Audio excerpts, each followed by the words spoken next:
Welcome into the Cougar Tailgate, where BYU fandom lives. Here's your host, Cole Wissinger.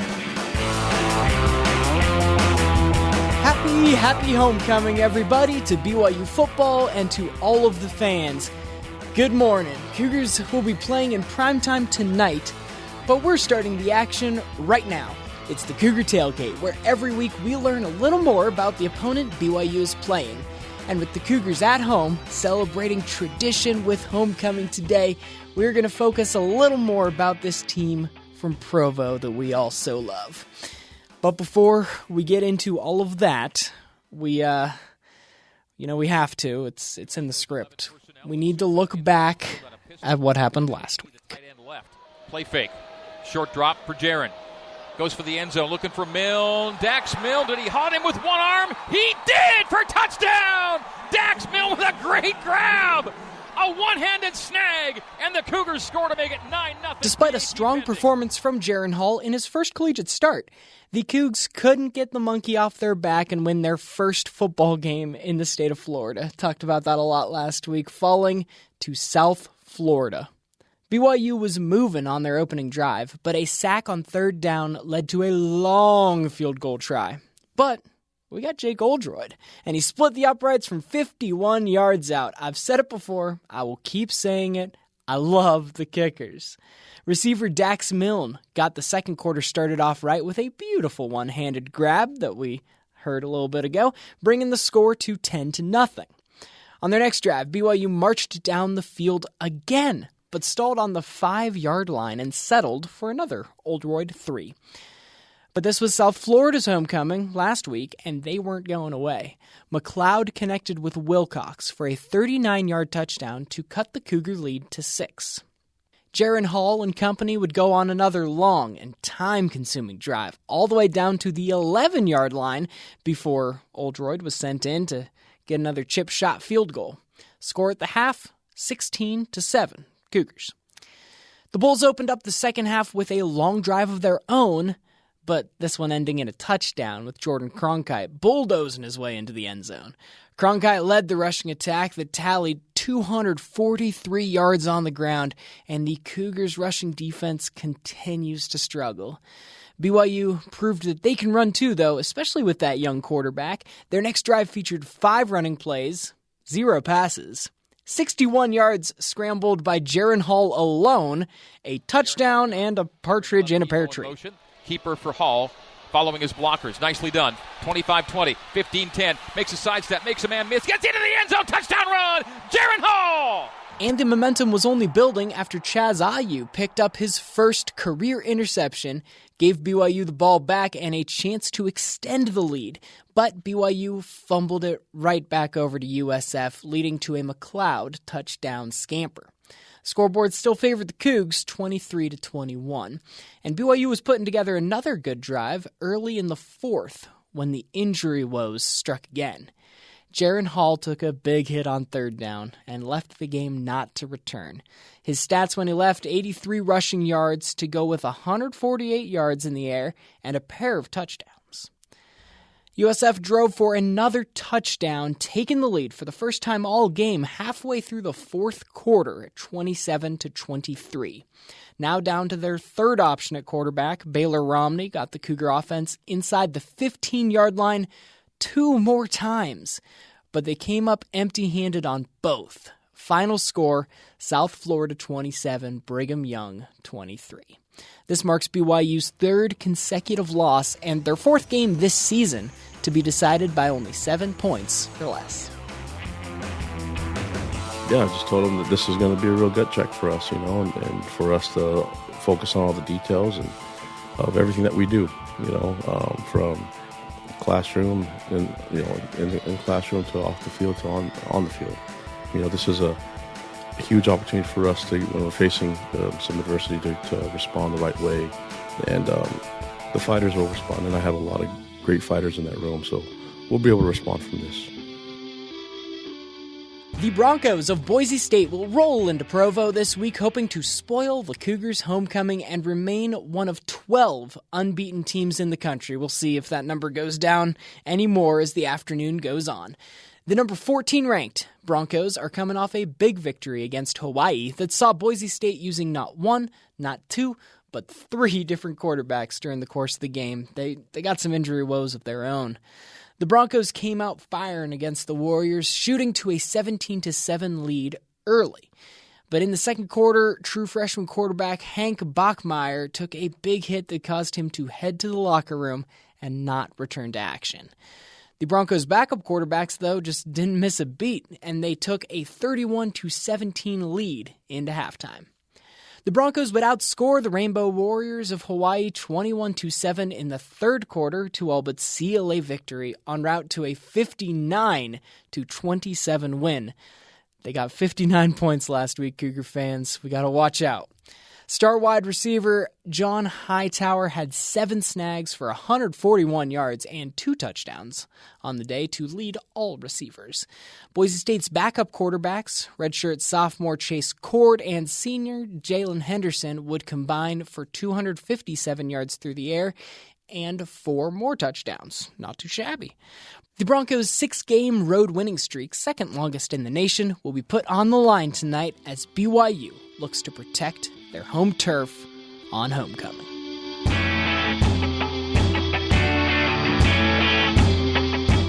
Later on in the program, we're going to learn a little bit about BYU's homecoming festivities this week. But first, the focus is on the Boise State Broncos and learning a little more about the team with the funky turf. We will be right back here on the Cougar Tailgate. Did you know Boise State got their 6th win of the season last week over Hawaii? This is now their 22nd straight season of bowl eligibility.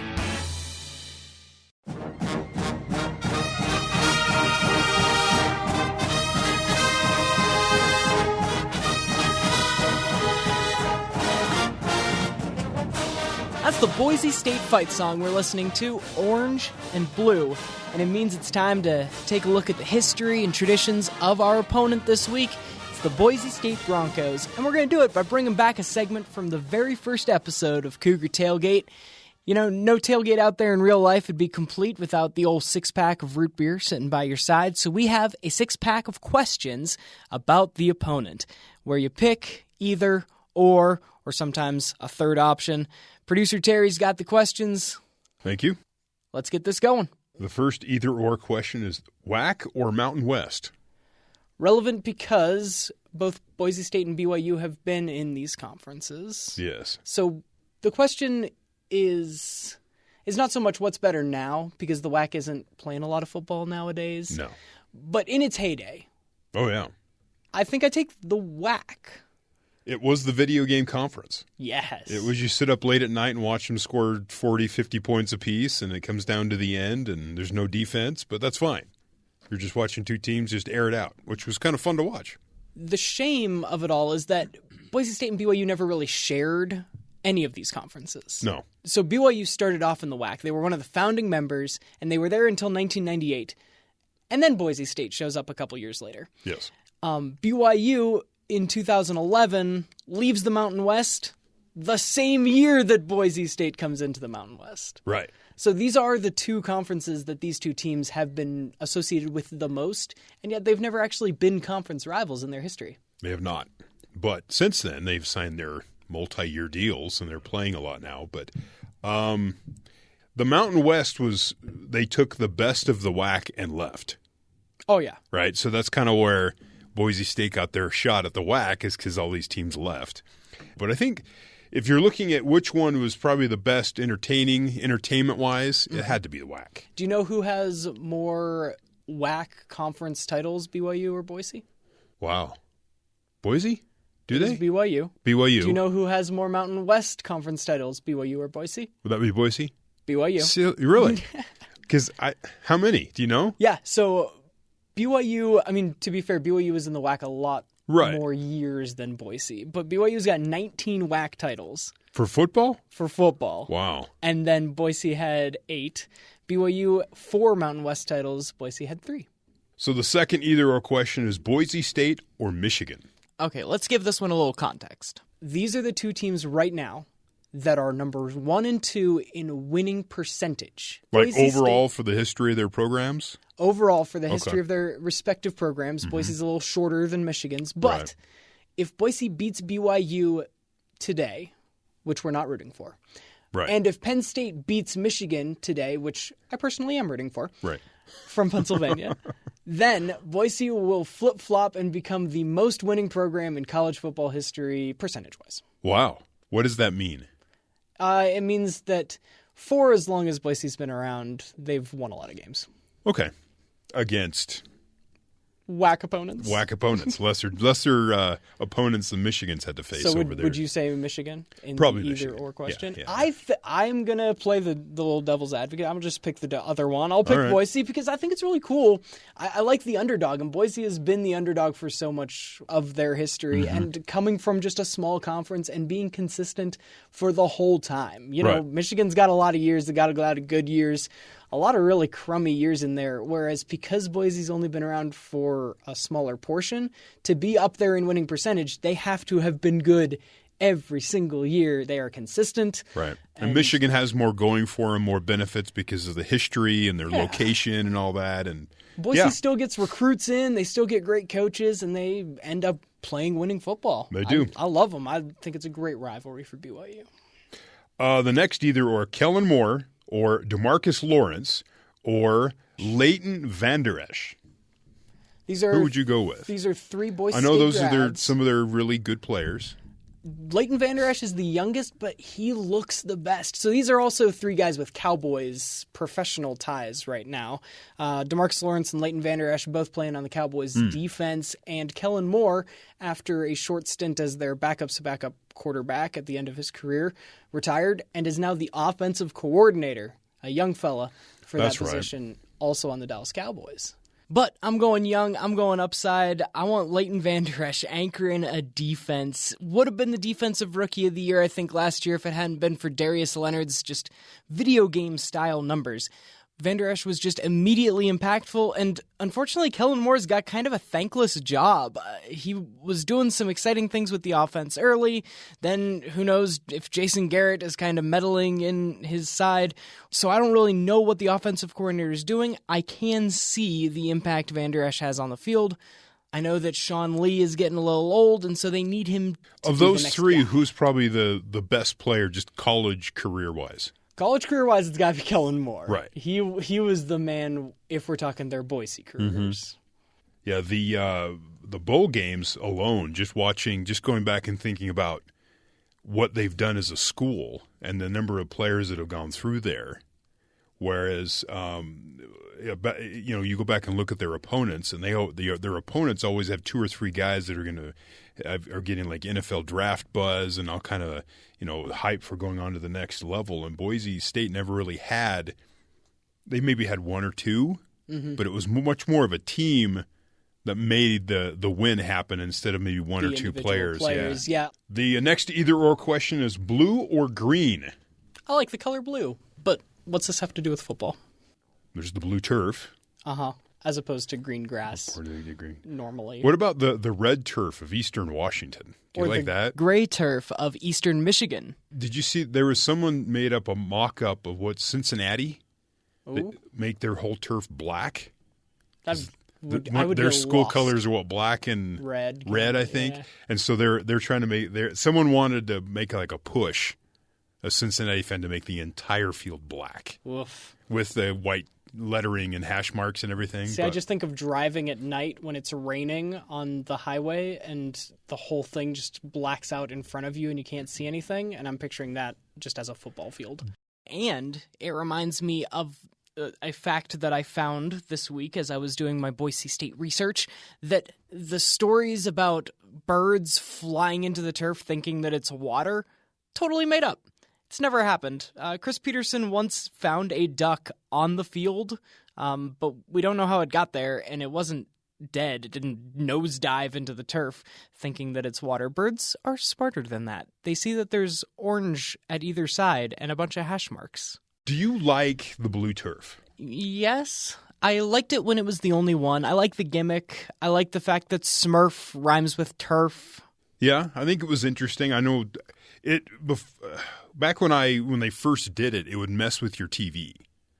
Right, the TVs the resolution wasn't so great on the TVs, and it would kind of mess with it because the TV wasn't sure what was going on. There was just too much blue on the screen at the same time. But I've heard that some, like BYU has talked about how they've had occasionally there's been some issue where like your uniforms are close to that color. So people tend to disappear in the sea of blue. The Mountain West Conference has mandated that when Boise State is playing conference games, they are not allowed to wear their all-blue uniforms. Yeah, because they have the blue on blue, don't turf. they? Yes. Yeah. And it happens to be the exact same color because that's their... Same shade of blue. That's it's the interesting. School color. So they have to wear white. Or orange or whatever. Gray. Okay, they're just one of the different Nike color. schools. Gotcha. They've got some options. That's interesting. One of the cool highlights, not having to do with Boise particularly, but TCU has a highlight where they were wearing all purple, and they have purple end zones. There's this, There was the kickoff. And the guy was laying down. The guy in was the end zone? laying down trying to camouflage himself. Yeah. I don't know why Boise never tried that whenever they were wearing their all blues. That's Did you funny. run the trick play where no one noticed that he was back there? Next question. Fresno State or Idaho or Nevada? These are probably Boise State's three biggest rivals through their conferences. I think Fresno State has the best argument historically as a strongest rival, but it's worth noting that even when you throw BYU into that rivalry conversation, Boise State's got a winning record against all of their rivals, just like they have a winning record overall and just like they're about to be possibly the most winning program ever. But you know, you talk about BYU versus Utah, it's very, very close. And we've talked about the rivalries between all of our opponents here on the program over the course of this year. Boise State's closest rivals, they're still blowing them out of the water every week. Wow. So there really isn't a rival. It's just kind of, meaning record-wise. Yeah. I mean, you could have your in-state rival, I guess, but Idaho? Really? That's your rival? The Vandals? Yeah. Or is that Idaho State? Or is that, which one's the Bengals? Oh, yeah, I think. Which one? That might be Idaho I State. drove by one of those universities. I'm not sure which one. I was going to Yellowstone. Is there it's along the way. University of Idaho potatoes? No. Okay. Though you think at some level someone would have something potato. Probably a high school. Adjacent. Yeah. You'd hope so. Next question. Statue of Liberty or Miracle Bowl? Terry, it is the 150th anniversary of college football. All year long. No way, really? All year long. I haven't heard that at all. We've mentioned maybe once or twice. Yeah. In this 150th year, there have been a lot of lists being made about the best finishes in college football, the best players, the best coaches, but in those best finishes, especially best bowl finishes, these are two bowls that creep up in there. Mm-hmm. One featuring Boise State, one featuring BYU. The Statue of Liberty play, the 2007 Fiesta Bowl where Boise beat Oklahoma in overtime. And then the Miracle Bowl when BYU beat SMU in miraculous fashion. Which one you taking? I like the Miracle Bowl. Weird. Because Is that caused. because you're a BYU fan? No, it caused the chaos that we have now of trying to decide what a champion is in college football. Right. Boise State benefited from that because they ended up going to the BCS, the first smaller school, I guess, non-BCS school to end up in the BCS and actually win a BCS game. But that was started way back in 1980. But when you have the Miracle Bowl, that got BYU rolling, and that led to '84 where they win the title By beating Michigan, by the way. Right. And if BYU had lost to that, Boise State be a couple more games back. And everyone's mad because who's this? What did they call him? Bo Diddley Tech or something? One of the I think the Today Show called him that. And it's like, who's BYU? Why did they win? And all these other schools, because we were undefeated. Well, it was like 2 years in a row, right? Almost. And so you have the situation where they win, the big guys are mad because BYU shouldn't have been there in their minds. And it took several years, but, eventually they come up with a plan to try to figure out a way to kind of box everyone that they don't feel is worthy to be in a title game or a big-time bowl game out. Boise comes up and breaks through again. They break through again, and they win with the Statue of Liberty play. Against an Oklahoma team that people thought should have been in that national championship conversation. Right. And so I think if you put both of those together, I think the Miracle Bowl led to BYU causing more problems initially. I mean, national title, right? Mm-hmm. Whereas the Statue of Liberty play was just kind of the icing on the top of the cake at the moment, because and it was a really cool icing. I mean, it was cool. Play, yeah, sure, the Hail Mary was cool against SMU, but you beat Oklahoma on just a goofy thing you haven't done since you were in 5th grade out in the blacktop playing football with your buddies. A Statue of Liberty to win the Fiesta Bowl. Yeah, that's that was just great. A cool play. I remember the next day, I was working at a sports radio station. And I think we had 5 different play-by-play calls from that game. We had it in Spanish. We had it the Boise State call. We had Oklahoma's call, and we're just playing them over and over because you had the Broncos going nuts, right? You had the Oklahoma Sooners depressed out of their minds, like what just happened, and like the Spanish guys are just, it was great. Yeah, they're playing it like it's a soccer goal, right? And so it was just such a huge moment when they won. Because they shouldn't be here, and now they just did something they shouldn't do. And everyone outside of the state of Oklahoma loved it. Right. Bringing it kind of full circle, we started talking about the WAC and the Mountain West. It is the WAC's fault that BYU did not really get the credit that they deserve for that national championship in '84, because the WAC was tied to the Holiday Bowl. BYU, by being the WAC champion, and they were the WAC champion for the first 1, 2, 3, 4, 5, 6, 7 Holiday Bowls. Like, the Holiday Bowl was invented so that the WAC could have an automatic bowl berth. That bowl berth was BYU's to have for those first 7 years. They lose their first couple Holiday Bowls. Then they get that Miracle Bowl for BYU's first ever bowl win as a football team, in that dramatic fashion, and then a couple years later, all of a sudden, they go from no bowl victories as a program to national champions. It's a little bit of BYU history every BYU fan should be a little aware of. Right. And I think both of those games come to a kind of a real moment in college football, because of you have teams that aren't expected to do that kind of a thing able to achieve and able to go win that way. So that's why they're on those lists you were talking about. Happy 150th birthday, college football.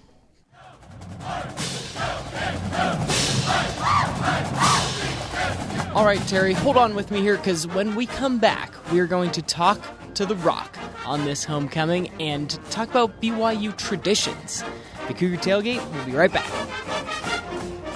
Did you know Chris Peterson was the first ever 2-time winner of the Paul Bear Bryant Coach of the Year Award when he coached the Broncos in 2006 and 2009?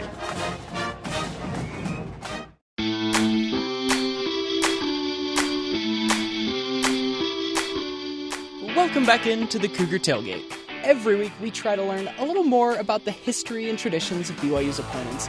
Producer Terry and I just talked a little Boise State Broncos with a 6-pack of questions about their football program. But on this homecoming Saturday, we thought we'd listen to some of our BYU fans about their favorite traditions here in Provo. This is Rock Talk on Cougar Tailgate.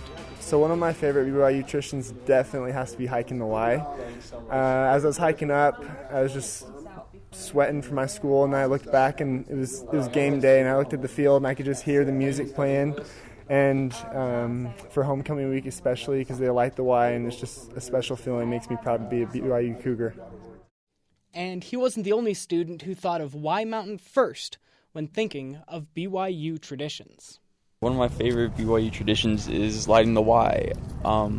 It's a great experience kind of to climb up the historic Y Mountain and just kind of be part of that whole ceremony, because President Worthen's really emphasized that we are the Y, and that's just a great thing to be part of. Yeah, so I'd have to say my favorite tradition here for homecoming week is hiking the Y with my siblings, since they all went here. It's pretty fun. We just get together, strap on our little hiking boots, and go up there. But in addition, being a volunteer is actually really fun, because this year I actually got to participate and help people, transport them up to the Y. I was driving a shuttle bus for the activities committee at school. But it's really cool just to get involved, because you get to see all those reflections of the times that you had, like when you were a freshman, get exemplified in the new kids at school. So those were students? Yes, part of the Roar of Cougars student section, The Rock. The first cut, The guy said, I'm sweating for my school. Yeah. How? Doesn't that sound great? No, it doesn't. How is he sweating for his school? I mean, because it's a long hike. Have you hiked the Y? I Harry? have. You didn't sweat on your way up there? Yeah, but I hiked it. I wasn't like sweating for a purpose or a reason. There's reason behind everything here at BYU. I guess. It's a cool trip to come on. I know, it's fine. Looking out there, it's nighttime. I understand hiking up there. It's an activity on homecoming week. Lighting the Y, you're up there for I get that. But he's like, I'm sweating for my school. Like your school doesn't benefit from your sweat hiking up a mountain, right? So how many? You just went too far, I think. Is what I'm saying. How many times have you hiked the Y? Just Harry? once. That's all you need. That's one more than I have under my belt. Actually. Yeah, I did it in August. This year? Yeah. That was the first time. But yeah, I hiked up there just in August with a group of kids. It was fun they complained all the way up. See, that sounds more like a And hike. then they got up there and they're like, yeah, this is great. Look at the view. And then we just came back down. So I think that Cosmo is probably the best BYU tradition. I think he dances every game now, and he went viral, which is pretty cool. And I think lots of people, like when they think about BYU, they think about Cosmo and the things that he does. And he's a pretty good dancer too, which is awesome. Folks here in Provo know that hiking the Y is a thing, but folks everywhere else in the college football world know about Cosmo the Cougar.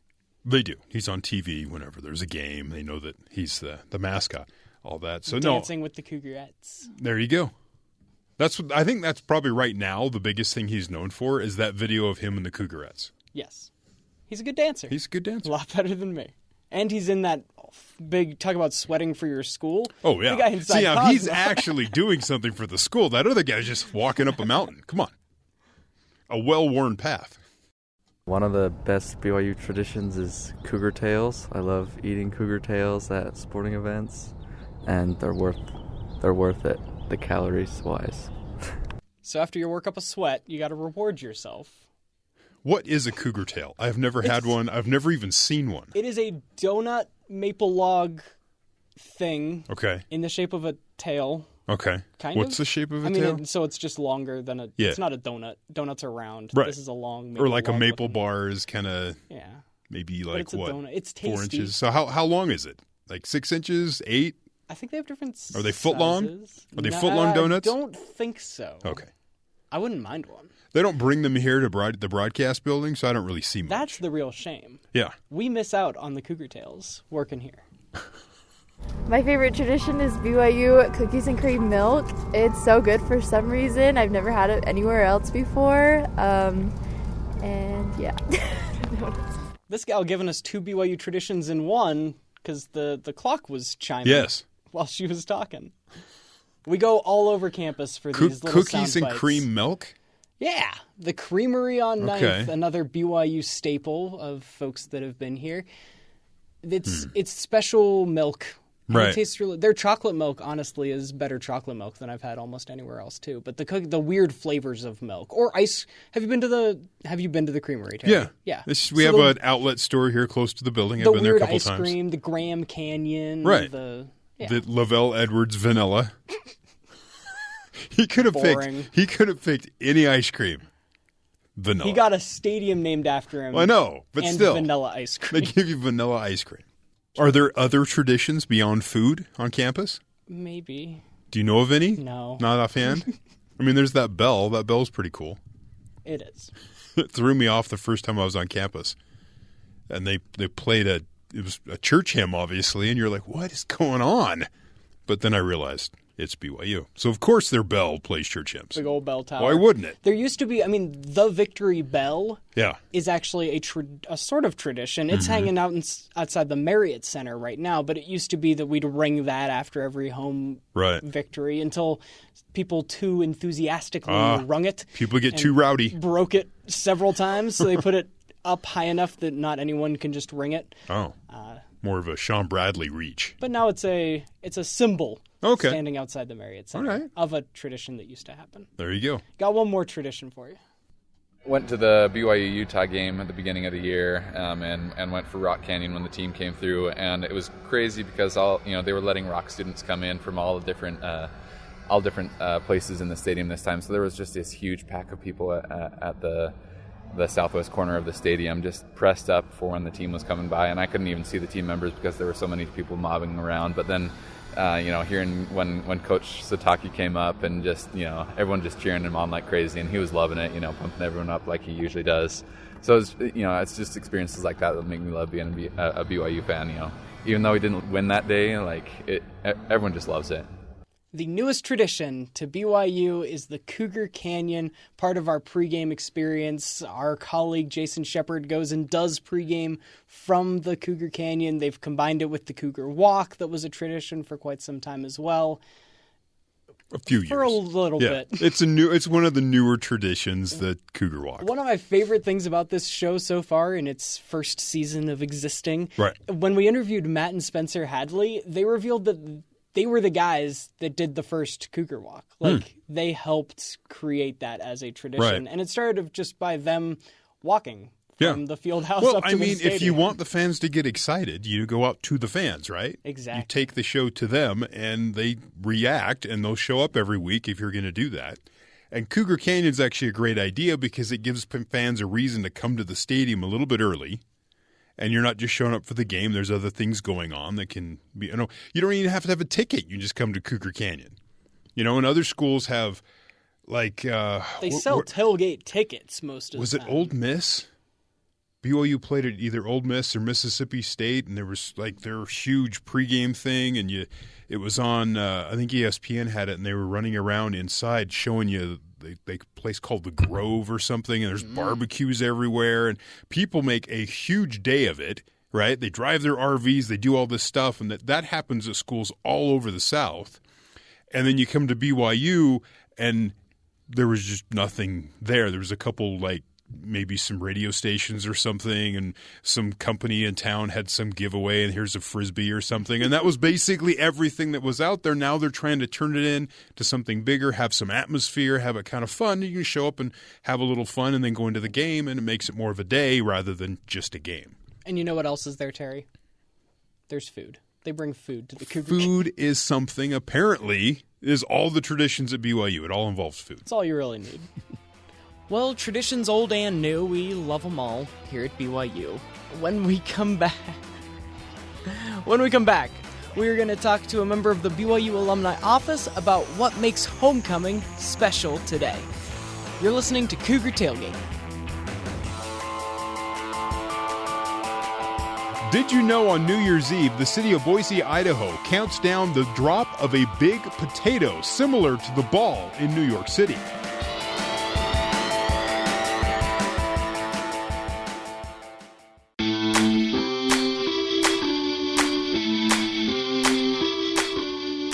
Today, if you haven't heard, it's the annual homecoming game. Welcome home, Cougs. The festivities culminate with the football game tonight, but homecoming is really a week-long event. We want to make BYU fans far and near feel right at home today, so let's chat with Robert Sullivan, Director of Relations and Communications at the BYU Alumni Office. Happy Saturday, Robert. Your week is just about over. You made it. We want to get all the excitement that went around campus this week, but to start off, what was your favorite part about homecoming? My favorite part of this homecoming week is probably the same that it is every year, and that is just welcoming our alumni, our friends from the community, current students, future students, all the campus to really feel the spirit of the Y, to remember and understand really the great influence BYU has had on them, and hopefully leave re-energized to do good and fulfill the mission of BYU wherever they end up this next week. That was beautiful. That's the perfect way to start here. So activity-wise, you have been a busy man, especially if I understand right, your area of expertise is the BYU Spectacular. Let's start there. For anyone that's not familiar with what that is, what is that for part of homecoming? Yeah, you bet. So one of the fun things I get to do in my job is be the executive producer of BYU Spectacular. And it's self-explanatory because it is spectacular, but it's not self-explanatory because you don't know how great it really is. So we take all of these pieces that honestly have no business sharing the stage together. When you think of Dunk Team and Cosmo, Ballroom Dance Company, and recorder, songwriter Ben Rector, and put them all on the same stage. Most people would say, why would you do that show? But we get to highlight our students, the very best of BYU, and the great talent they have, whether it be behind the scenes, in the staging, production, lighting, some of the things a lot of people don't think about, or those actual performers coming out, giving their very best, with paid professionals that also do this, like the administrators here and the other professionals we have, and then someone like Ben Rector or Hillary Weeks that do it for a living. To pair all that together and then to see it in one show is spectacular, and that's what everyone got treated to these last couple nights. You picked a good name for it, apparently. Well, they picked that a long time ago. It's better than its predecessor, which was called the Feline Frolic many years ago. Yeah. So spectacular, more properly named, I think. I love it. Hey, so how long have you been doing that? What are some of your favorite acts that have rolled through Provo over the years? I'm a rookie here. This is year number 5 for me. That's all right. But looking back, we did bring Nathan Pacheco to campus, Brian Stokes-Mitchell from Broadway, the Mormon Tabernacle Choir. That's what they were called when they came, so I'm allowed to call them that. Yep. But since I've been here, we have had David Archuleta was our first year here. Oh, that's a way to cut your teeth there. Holy mackerel. It was exciting because we more than doubled our attendance in that 1 year. Just the great interest to come see David, and he worked so well with our students, and it was so fun. And it really gave us a new mold to work with going forward as we invited Gladys Knight, Kristen Chenoweth, Peter Hollins. Last year, Colby Calais, and then this year Ben Rector and Hillary Weeks. I mean, it's an amazing lineup of people that come here and do something just different and fun, and then really fulfill what BYU is all about, the inspiring learning, getting those students these real-world experiences to send them forth to serve later on. And so is it just one night of all of this dunk team rammed slamma-jamma with a musical act, or is it kind of spread over the course of the week? Spectacular is 2 nights. It's the same show both nights, Thursday and Friday night. And we had this year over nearly 16,000 people enjoy that show, and everyone just comes, community far away, to come and see this. It really takes up all of the performing arts time and talent, and so that's the only shows Thursday and Friday.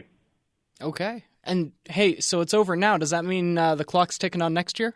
Absolutely. And you know what? There's no rest around here, because before we're even cleaning up this year's stage today, we're thinking about who's going to be the headliner next year, and how will they work with the students, and which groups would work best with that headliner. So that's already going on. We've got a top secret list on a whiteboard where we're all thinking about it, and then here's the crazy part: we have to go out to somebody who's used to just dropping into a city, playing a couple songs, and flying out, and we have to call them and say, "Hey, will you come sing some of your songs, but in the way we want you to sing them with our students?" And so there's a lot of things to think about as we start thinking about next year, which is well underway, just one day after our final performance. That's fantastic. Well, take a break at some point for me, all right? We'll try. Okay. Homecoming Outside the Spectacular really does gather all of the good BYU traditions, and then it enhances them, right? So kids hike the Y all the time. But for Homecoming, we light it up. For someone who has never been to Provo, because we got BYU fans all over the country, all over the world, what's it mean to light the Y? Literally, and then I guess figuratively too, if you would like. Yeah. Hiking and lighting the Y is one of BYU's oldest traditions. And believe it or not, back before apparently they had any laws, they hauled up mattress stuffing soaked in oil and other fuels and literally lit the Y, right? And that's how they lit it. Now we actually just use lanterns, small flashlights. But what's so fun about it is, you can hike the Y whenever you want, and there's beautiful fall days right now to do that. But on this, last Tuesday, we had 1,500 students, alumni. We had President Worthen, Vice President Matt Richardson, their wives, their families. they all hike up together. As they get up on the Y, they actually fill in the Y, and their lights and their bodies are so bright and block the other lights, so that's actually the first thing you see. And then as they come down the mountain, you see a full trail of light as well. Wow. And then the Y stays lit for the rest of the week. So every night, including tonight at the football game, if you're lucky enough to go, you'll be able to see the Y lit on the side of the mountain. It stays lit now safely with LED lights in the ground. No fires on the side of the mountain. But that's good. But one of BYU's oldest, and I think one of the best traditions we have. And it really does. I mean, the mountains already, people in the college football community always comment on how beautiful a venue BYU and Lavelle Edwards Stadium is. Tonight, it shines a little bit brighter. Shines a little brighter. It's got the fall colors going on. It has the Y lit up. There's not a better place to be. What's Cosmo the Cougar's role in all of these festivities? Well, Cosmo, he always plays a big part, but this year we actually honored Cosmo. We always honor a founder. Now, Cosmo isn't necessarily a founder since he's a mascot, so we're honoring him and his role in helping the university grow, just from cheering on as a fan to literally how he wins all sorts of awards. The most athletic mascot, goes viral all the time, and that's not a new thing. Cosmo's been doing that for decades. And so we're honoring him. We had at our opening ceremony devotional assembly that we had on Tuesday, all of our former Cosmos were here. Well, many of them, I should say. Hey, that's cool. Out of the costume and everything? Out of the costume, yeah, because they're not Cosmo anymore, so they're allowed to be. Our oldest living Cosmo was there. The wife of the very first Cosmo was there. He's since passed. And real special moment to get to honor them. We had a luncheon afterwards to honor him. And so we've had a lot of fun. It was also his birthday that Tuesday, or just a couple days ago. It was his actual birthday, as documented by the Daily Universe at the time. And so real fun week. And of course, then Cosmo, you'll find him all over campus. He was in Spectacular the last two nights, dancing with the Cougarettes, of course. And so he's had a real fun week, and he'll top that off cheering on the Cougars tonight too. I saw him with the mayor of Provo, also something special for this year, where they renamed one of the streets down here. That's right. So it was also this week, which we don't usually have homecoming this week because it's fall break in Utah County for all of the K through 12. But this fall break was actually BYU's birthday as well. And on BYU's birthday, the old Bulldog Boulevard was retired as Provo High moved closer to Utah Lake, and that was named for their mascot. And the city of Provo and Mayor Kafusi honored BYU by choosing to rename Bulldog Boulevard Cougar Boulevard, and Cosmo assisted in that renaming and unveiling. It was a lot of fun. As you are part of the planning of homecoming and everything, how do you balance between the alumni and the students? Because honestly, so I was a student not so long ago, and I don't remember knowing when homecoming was until the parade would march by my window and wake me up in the morning. But everything you've said has sounded like it's joining the two, but how much is that part of the planning process for everyone? Yeah, for sure. The idea of homecoming is welcoming our alumni back, and I'm the director of alumni. We're thinking of alumni, but these last couple of years we've really been listening to our BYUSA representatives, the students on BYUSA, to understand how do we get students more involved. And a couple of things that we just implemented this year, they have a homecoming hunt. It's a scavenger hunt app that the students could download, and they get points for doing these traditions. So hiking and lighting the Y earn them some points. Taking pictures with Brigham Young, the statue, and other prominent places on campus gets you points. And participating in more of the homecoming, hundreds, thousands of students have been on there. I heard one student in the first day who already had 17,000 points. And I don't know how those points go. It sounds like a lot to me. They were already cruising on that, just to get students involved in these traditions early on, to really help everyone understand the legacy that they're carrying on as current students. And then some of the traditional homecoming dances have transformed this year into a big birthday bash that happened last night at the Wilkinson Center. And again, like I said earlier this week, was BYU's official birthday, and so they celebrated it Friday night, filling up the Wilkinson Center with students. Every room, every floor, activities going on, food, bowling. They just filled the whole place up, celebrating BYU. And there was a dance there too, in the ballroom floors. There was a dance as well. But really learning from the students, saying you're an important part of this because you're the future alumni, and you're taking this message out to the world in the coming years. And so get involved now and understand the great legacy and tradition just by enjoying the fun too. Man, this all sounds so fun. It's a shame the week is now coming to a close, but these are the kind of things that roll on that they're going to bring back next year, right? Like some of these traditions. And absolutely. I mean, next year we'll be enjoying all of these things at least as much, if not more. Because it's important that we do it every year. It's important that we remember these traditions because they are fun, but rooted in the bottom of all of this, like I started out, is this idea that alumni come back to campus, they connect with students, they connect with the spirit of the why. We remember why BYU is a special place. When we're either here all the time, and so we can forget that, or we've been gone a long time, so it's a distant memory, where it's not always top of mind. But if we can take a moment, a week every year, celebrate that goodness, come together, and then have that feeling again, it energizes us to both remember and look forward to the great things BYU stands for and how we get to be a part of that. An example, Thursday and Friday, we have some honorees that come to campus. We just had Ye Samake, ambassador from Mali, that was honored as a BYU alum that has gone forth to serve and been a great example, talked to us about his upbringing in Mali, in poverty, miraculously coming to BYU, at changing his life and changing the course of all of Mali, as he has served as mayor, as an ambassador, has run for president, and is this huge influence, all because he had this opportunity to come and be at this campus.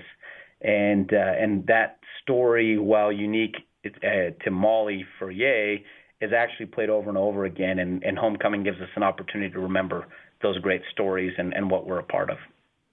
Man, that's really beautiful. My next question was going to be, what's the spirit of the why mean to you?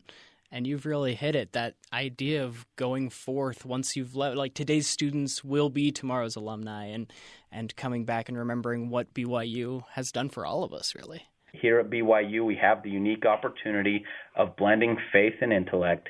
And when we do that, the product is obvious by anyone who visits campus, who sees something like spectacular and feels that goodness, and then can leave and spread that elsewhere. And that's the spirit of the why. It's the gospel of Jesus Christ.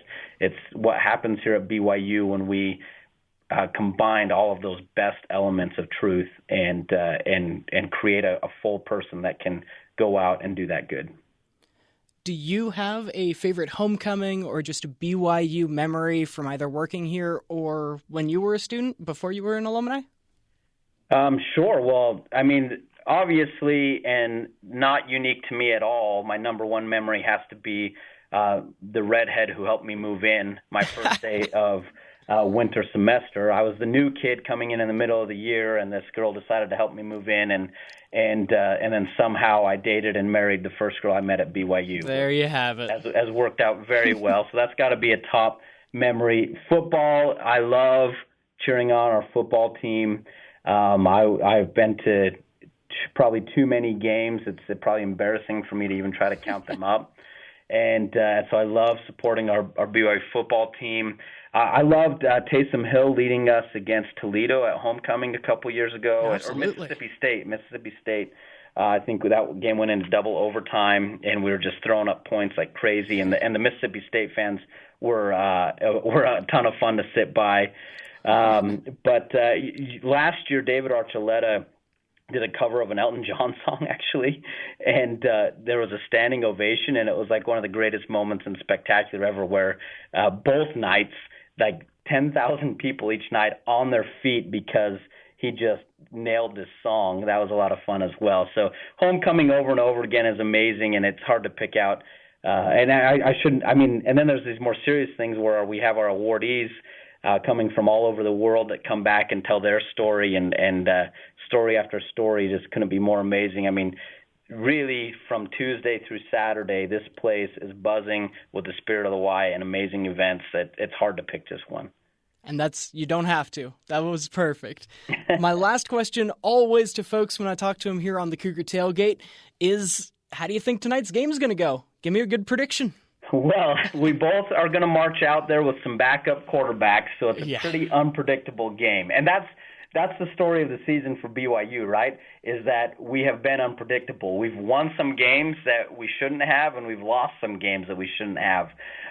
Because I'm an eternal optimist, I've got a good feeling going in the game. I think Kalani is he's both excited and upset. He wants to show what this team can do, even if it is with some of the backup players. So it's going to be a little cold. It's going to be a little rainy. We've both got backups, but we are at home. We have the best fans in the world. That's right. It's homecoming week. The Y's lit on the mountain. I think we're going to come out. We're going to surprise a lot of people, and we're not just going to squeak one by, but our players, we're going to want to show what they're made of here at home in front of the homecoming crowd. We're going to come out with a win, 2 scores or more. That's what I love to hear. Robert Sullivan works for the BYU Alumni Office. He's the Director of Relations and Communications. Thank you so much for visiting us here on the Cougar Tailgate. Thanks for having me. Go Cougs. Did you know kicker Kyle Brotzman is the Boise State career points leader? He also is in the NCAA record book with the most points by a kicker all time.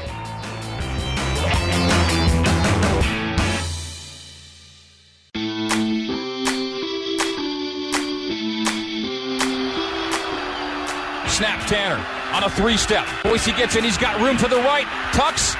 Throws anyway. In the end zone it is. Caught! It's caught for a touchdown! Mitchell Juergens leaning back and hauling it in. Somehow he caught it. 45 seconds to go. And the Cougars lead 27-24 with the PAT pending. The kid is hot tonight. BYU has struggled against Boise State over the years, but after a few rough losses these past weeks, I wanted to end today's show on a positive note. 2015 began with a miracle at Memorial when Tanner Mangum threw to Mitch Matthews. Say that 3 times fast. Mangum was in that game because of an injury to the starting quarterback, a fellow by the name of Taysom Hill. You've heard of him. Mangum returned to the country after a mission trip in Chile in June, was thrust into the starting job for the rest of the year in September, turned 22, still while technically a true freshman, 3 days later, and 4 days after that, he got his first career start. At home, against Boise State. With 45 seconds left, he heaved another prayer into the end zone, and BYU came out victorious to start that season 2-0. BYU has had some injuries this year, but their games have been competitive. Even with a backup quarterback today, I'm saying there's a chance. The last time BYU beat Boise State is a Cougar sports memory I will always have, and we want to hear about your fan experiences and memories on the show as well. Email us at cougartailgate@gmail.com and share the podcast with a BYU fan in your life. We are off again next week as the team enjoys a bye week, but we will be back for the rivalry on November 2nd against Utah State. This has been a production of BYU Radio. My name's Cole Wissinger, and enjoy homecoming, folks. Go Cougs!